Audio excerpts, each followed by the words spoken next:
Hello and welcome to the My School channel. My name is Angela, and in this video we're going to continue the government topic by topic video lesson. So we're moving on to the topic, the workings of government part 1, and I've divided this video lesson into two parts. In the first part we're going to be discussing the organs of government, which consist of the executive, the legislature and the judiciary. In the second part we'll move on to the systems of government. Please stay with us, don't go anywhere, we'll be right back.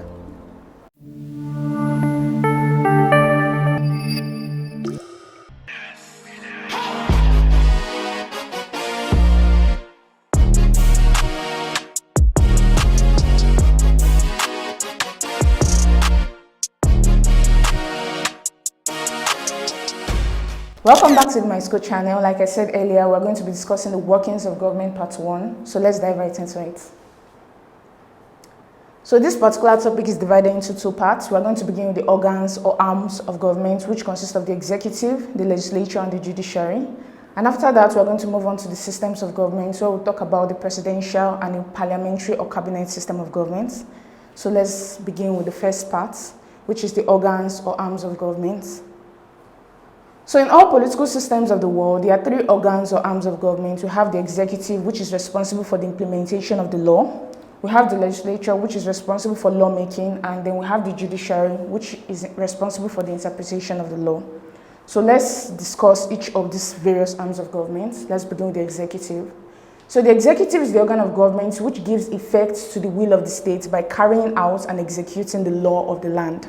So when the legislature makes the law, it is the duty of the executive to implement these laws in that particular country. So now let's move on to the next slide. The chief executive, whether it's the president or prime minister, holds executive power and oversees departments or ministries responsible for specific areas of law and policy. I'm sure we've all heard about different ministries within the country, the Ministry of Education, the Ministry of Works, and so on and so forth. So all of these ministries are in the hands of the executive arm of government. So the president or prime minister of a particular country is responsible for administering these ministries and making sure they implement the law as dictated by the legislature.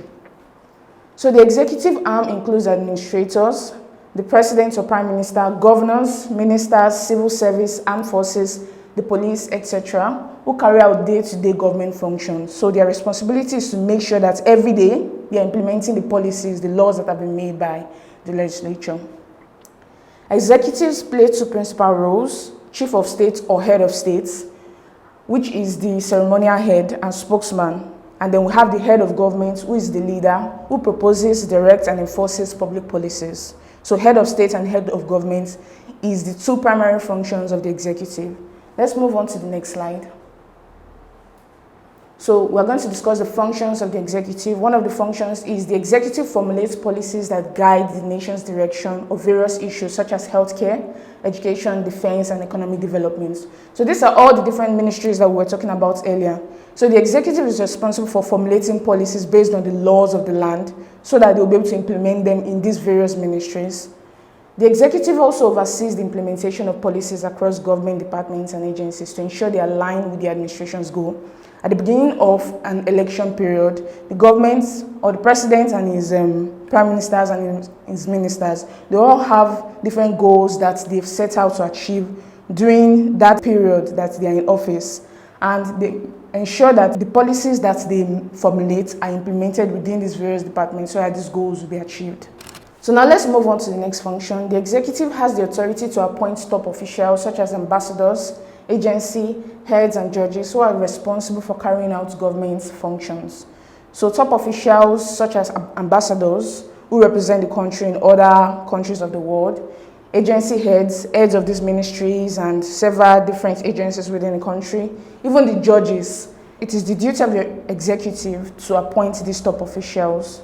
The executive also has the power to declare war or deploy military forces, although in some democratic systems, this may require approval or consultation with the legislature. So in some countries, the legislature has to sign off on the executive deploying military forces to different parts of the country or outside the country. But primarily, it is within the power of the executive to deploy these forces. He is the commander-in-chief of the armed forces. So the head of state or government represents the country and serves as a diplomatic leader who engages with other nations and represents the interests of the citizens. So they represent the country in international conferences and things like that to ensure that the interests of the citizens are adequately expressed and enforced during these conferences. So now let's move on to the next slide. All right, types of executive. There are different ways to categorize the executive in a particular country. It can either be titular versus real executives, single versus plural collegial executives, or parliamentary versus non-parliamentary executives. So let's start with the first one. So the executive of a particular country can either be titular or real. Titular executives are heads of state who symbolize national unity, perform ceremonial duties, and allow real executives to focus on government problem solving. Like I said earlier, the function of the executive can either be head of state or head of government. So if a particular executive is performing only the function of head of state, which implies that he performs ceremonial duties within that country, he is a titular executive. But the real executive, on the other hand, in both parliamentary and presidential systems, is the head of government, responsible for day-to-day governance, representing the state, making final decisions, and holding ultimate responsibility. So the real executive is in charge of day-to-day operations of government. They take charge of the various ministries and ensure that they enforce policies that have been made by the government at that particular time. So that's the difference between titular and real. And that difference is that in parliamentary systems, they are separate from the head of government and have the right to be informed and consulted on public matters. So in a parliamentary system of government, like we're going to discuss later on, they are separate from the head of government. The head of state is different from the head of government. The titular executive is different from the real executive. But the real executive, in parliamentary systems, the cabinet led by the prime minister is the executive, while in presidential systems, the president serves as both head of state and head of government with final decision-making power and responsibility. So the difference between the two of them is that this titular executive only performs the function of head of state, but the real executive can either perform only the functions of day-to-day governance of the state or both of them at once. So that's the difference between the two of them. So now let's move on to the next slide. So here we're going to look at examples of the different types of executive. So in the First Republic of Nigeria, between 1963 and 1966, we had a parliamentary system of government. Nigeria was a parliamentary republic. So during that period, we had a titular executive and a real executive. The titular executive was Dr. Nnamdi Azikiwe, and he held the title of First President of Nigeria. While the real executive was Alhaji Tafawa Balewa, who was the first Prime Minister of Nigeria. So this is how the functions were divided between the two of them. While Dr. Nnamdi Azikiwe performed ceremonial functions, Alhaji Tafawa Balewa took charge of the day-to-day operations of the government. Now let's move on to the next example. We have King Charles III and Rishi Sunak. King Charles III is the king of the United Kingdom and he performs ceremonial functions as he is the head of state. While Rishi Sunak is the Prime Minister of the UK and he takes charge of the day-to-day operations of government because he is the Prime Minister or the head of government of the United Kingdom. So these are examples of the difference between titular and real executive. Now let's move on to the next slide. All right. You can also differentiate between the executives in a particular country by categorizing them according to whether they're single or plural or collegial executive. For a single executive, a chief executive has ultimate control over subordinate executives. The chief appoints ministers who directly report to him as advisors, not colleagues. But for a collegial executive system, a council of cabinet carries out executive responsibilities. The size of collegial executive ranges from 7 members in Switzerland to 15 or 20 in the cabinet system of certain countries. So the difference between these two is that while for this one, there is a single leader who controls the entire activities with executive activities within a country, he appoints ministers who are directly responsible to him, and he can choose to sack any of these ministers if they are not performing their duties. But for a plural or collegial executive, there is a cabinet within a country. The prime minister is a member of that cabinet, and the cabinet is collectively responsible for the day-to-day affairs of government. And if they are not performing their duties, they have to resign all at once. They have to resign together as a group. So here we have one individual who takes on individual responsibility, but here we have collective responsibility. The entire college works as a group. The one clear advantage for a single executive is that it ensures unity, a singular purpose, and quick decision making. It also helps during states of emergency when unified control and quick decision making is essential. With a single executive, it can make the decision, especially during states of emergencies. It can make the decision without consulting the ministers. But for a collegial executive, the executive cannot make a decision without unanimous or collective agreements among them. And so during states of emergency, decision making might be slower.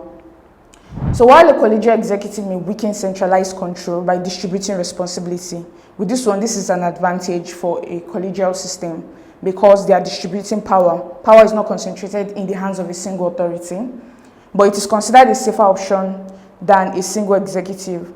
This structure makes it harder for executives to infringe on the rights of the citizens. So that's the difference between the single executive and the plural or collegial executive. Let's move on to the next slide. All right, this is an example of the difference between single and collegial executive. An example of single executive is the President of the United States of America. It leads the executive branch and selects cabinet ministers who report directly to him. This is similar to our Nigerian system, where the president also appoints ministers who are directly responsible to him. So these ministers provide specialized advice on specific matters. For example, the Secretary of Agriculture advises the president on agricultural issues. So most of the time they make use of secretary rather than minister. We usually use Minister of Agriculture here, so that's the difference. But we are both practicing a single executive system. So it's directly accountable to the people through elections and is responsible for implementing and enforcing federal laws, conducting foreign policy and representing the nation's interest both domestically and internationally.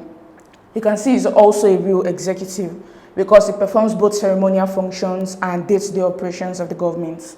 So it's both a single and a real executive. So an example of a plural or collegial executive is the Swiss Federal Council. So this is the council that is in charge of government in Switzerland. So the Swiss Federal Council is the executive arm of the Swiss government and consists of 7 members known as the Federal Councillors. All 7 of them are in charge of the day-to-day operations of government within the country. The Federal Council follows a rotational presidency where one member serves as president of the confederation for a one-year term. Then the presidency rotates annually among the 7 members. So that's how they lead the country in Switzerland.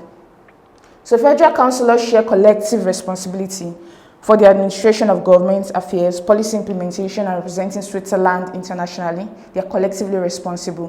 When anything goes wrong, they have to collectively resign. So now let's move on to the next slide. All right, now we're going to see the difference between parliamentary executive and non-parliamentary executive. The executive is formed from the majority party in the parliament. The prime minister, often the head of government, is usually the leader of the majority party in a parliamentary executive. But for a non-parliamentary executive, the executive is typically elected separately from the legislature, such as in presidential systems. The president or equivalent head of state is often elected directly by the people or an electoral college. So the difference between the two is that for this one, the executive and the legislature are kind of merged together. But for the non-parliamentary executive, the executive is separate from the legislature. For this one, the executive is formed from the legislature. They take members, the leader of the majority party in the legislature becomes the head of government, the executive. But for this one, it is the people that directly elect the executive president.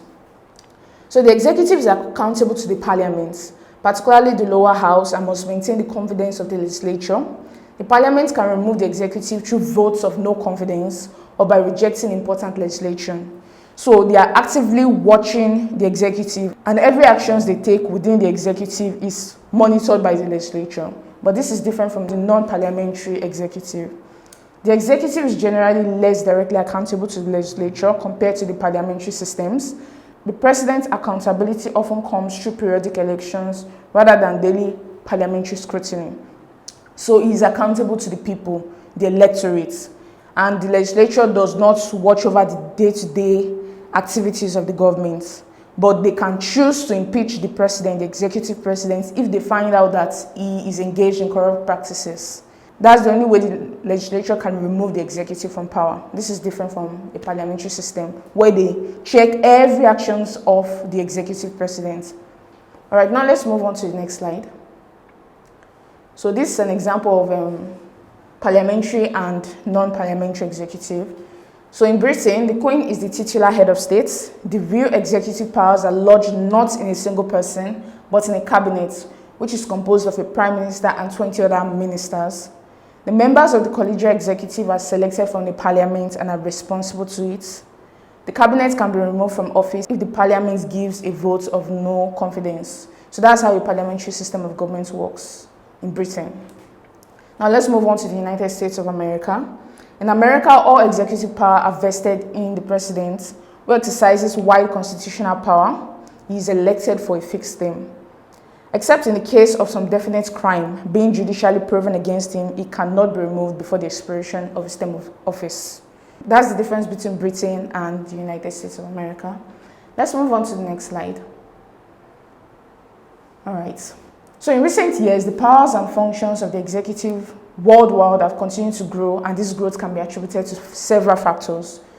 So in recent years, we've seen that the executive are beginning to have more power than other arms of government, but this is not supposed to be the case, as the executive, the legislature, and the judiciary have equal power. But things are changing these days, and these are the reasons why it is changing. First of all, modern societies are becoming more complex, and the executives have been granted increased power to effectively manage diverse issues such as economic policy, national security, and social welfare. So with the increasing issues that are going on within the society, they have to give the executive more power so that they can be able to make quicker decisions than the way it used to be those days, where the legislature have to debate on certain issues before the executive can take action. So it is because of increasing diverse issues within the country. That's why the executive are being given more power than they should. Executives are allowed to implement policies directly to bypass lengthy legislative processes and enable quicker responses to emerging challenges and opportunities. Again, the legislature usually have to debate on different issues before the executive can take action. But because it's leading to slow decision making, they have to give the executive more power. Then the need for swift action during emergencies, such as natural disasters, security threats, or pandemics, has led to executives being granted enhanced powers to respond effectively without delays caused by legislative debates. So an example is with the COVID-19 era. The executive had to be given power to implement certain laws within society before they can debate it within the legislature. The reason for this is to make sure that actions are taken faster, especially with regards to the pandemic, in order for the disease not to spread. So these are the reasons why there is a growth in executive powers. Let's move on to the next slide. So the following are some of the increased executive powers and functions of the executive arm of government. The first of them is the power to initiate bills. Executives often have the authority to propose legislation that reflects their policy priorities and agenda and aligns with their vision. So at the beginning of an election period, the executive have plans, they have goals that they intend to achieve during the election period. And before they can achieve them, certain laws have to be made by the legislature. So they've given the executive power to initiate bills so that it can be debated in the parliament, in the legislature, so that he will be able to perform those goals that he has set out to achieve. So that's the reason why the executive has been given the power to initiate bills, to propose legislation to the legislature. Now let's move on to another increased executive power, which is the power of delegated legislation. Governments possess the authority and ability to make decisions, enforce policies, and exercise control over institutions and individuals within their jurisdiction. So the legislature has given certain government agencies power to make legislations within their agency in order to make decisions faster within these various agencies in the executive. Now let's move on to the next one. Control of the armed forces and police. So executives hold significant authority over national defense and security, including the deployment of military forces, law enforcement strategies, and emergency response. So the executive now has the power to deploy military forces both internally and externally. But usually it is the duty of the legislature to engage in a debate as to whether or not this deployment of military forces is good for the country or not. But in times of emergency, the executive has to be able to have the power to deploy them before it is too late. So that's the reason why the executive has been given this power, to ensure decisions are made faster. Let's move on to the next one. Quasi-judicial powers. The executive has the power of pardon, that is the power to pardon criminals, and this has added to the growth of the powers of the executive. So presidential pardon is not something the executive is supposed to do. It is the duty of the judiciary to decide whether or not someone should be punished for his actions. But now the executive has been given that power also. This is under increased executive power. Now let's move on to the next one. Policy making. Executives are central to policy formulation and implementation. Some of these policies have been decided at party levels during election, and this can sometimes erode the powers of the legislature. So one of the functions of the executive is to formulate and implement policies. And the reason for this is so that they can be able to achieve their goals during that period that they are in office. And because of that, they've been given this power to make policies. So let's move on to the next slide. All right, so we are going to discuss how the executive can be controlled. We know that sometimes the executive can go past the boundary that has been set out for them. And so it's important for them to be able to be controlled so that they will not become dictators or authoritarian leaders who have a lot of power that they can use to oppress the citizens of the country. So one way the executive can be controlled is through the Constitution. So there are constitutional provisions that can be invoked to challenge executive actions that exceed legal authority or violate constitutional rights. So there are certain laws embedded within the Constitution to control the activities of the executive. Also, judicial review can help to control the activities of the executive. Courts can declare executive actions unconstitutional or unlawful, providing a check on executive power. So one of the functions of the judiciary is to review the actions of the executive, and through that, they can control their actions. And that way, the executive can be controlled is when citizens come to challenge the executive in courts. They can bring forth cases to the judiciary, especially when they need to seek redress. And because of that, they can help to curtail the activities of the executive, especially when it's infringing on the rights of the citizens. And that way, the executive can be controlled is through the media. An independent and robust media plays a vital role in holding the executive accountable by investigating and reporting on unlawful executive actions. So the press has the power to ensure that the executive is being controlled, especially when they go past the powers that has been assigned to them. Also, international treaties, charters, protocols, and articles help to prevent the executive from abusing their powers, because there are certain international human rights instruments that establish standards of conduct that governments, including the executive branch, are expected to adhere to. So whenever they violate human rights by exceeding the power that has been assigned to them, the international community can intervene in that particular situation. So now let's move on to the next slide. All right, so we're moving on to a case study of the executive. So this is an example of an executive system in Japan. So in Japan, power is divided between the titular executive and the real executive. So the titular executive is the emperor of Japan. Just like the king of England, they have an emperor. So the emperor's name is Naruhito. His position is hereditary and ceremonial. He appoints the prime minister based on the nomination conducted by the parliament. So he performs ceremonial functions. Then the real executive is Fumio Kishida. He's the prime minister of Japan, just like we have a prime minister in Britain. So he's the real executive. He's nominated by the parliament, and he, along with his ministers of state, are responsible to the parliament. He appoints members of the ministers of state and has the power to dissolve them at any time. So he is the one who appoints the collegial executive. So the collegial executive is a combination of the prime minister himself and the council of ministers. Together, they have collective responsibility. They are selected from the parliament by the prime minister to form the executive. Remember, you can see that this is a parliamentary executive because they are formed from the parliament. Then the minister of state are collegial because they are collectively responsible to the parliament and to the people. So this is an example of an executive system. Now let's move on to another case study.